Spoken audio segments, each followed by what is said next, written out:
A female ranger with brown hair and arch-shaped earrings speaks. Hi, I'm Ranger Barb, and my favorite item in the museum is Red Cloud's shirt. The shirt is a replica crafted by Oglala artists at the Pine Ridge Reservation in South Dakota. The original is at the Buffalo Bill Museum in Cody, Wyoming.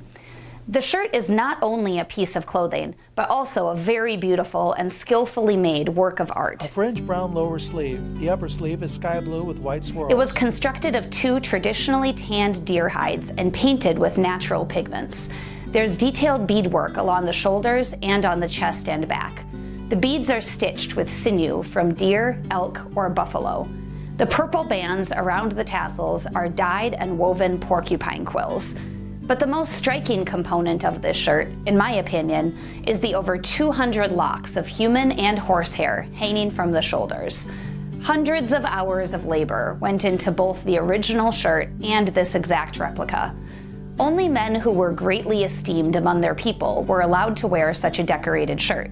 So when I look at this shirt, I like to think about the man who wore it. Red Cloud with one feather. Red Cloud was born in 1822 into a traditional Oglala Lakota culture that would change greatly by the time of his death nearly a century later. He is most well known for opposing the United States' occupation of his land in the 1860s. Museum exhibit. When the government built a road through buffalo habitat to lead an influx of prospectors to the rich gold fields of Montana, Red Cloud refused to agree to any non-aggression treaties.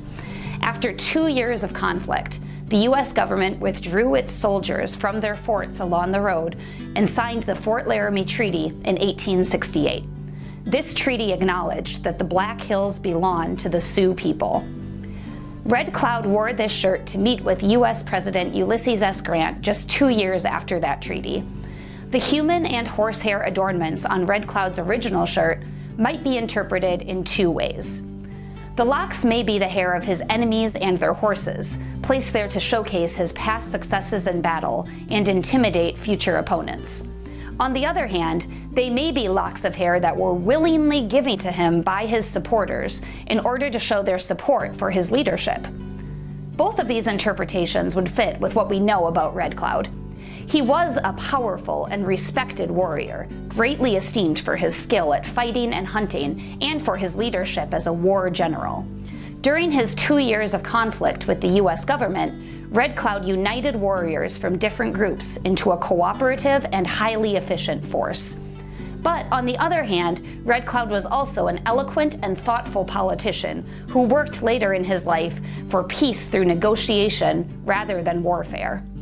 In his final decades, he advocated for his people and encouraged his fellow Sioux to seek peace rather than violence. Red Cloud in full headdress. He passed away at the Pine Ridge Reservation at the age of 87 in 1909. I'm glad we have this shirt in our museum, where all visitors can appreciate its beauty and learn a little bit about Red Cloud and his role in United States history.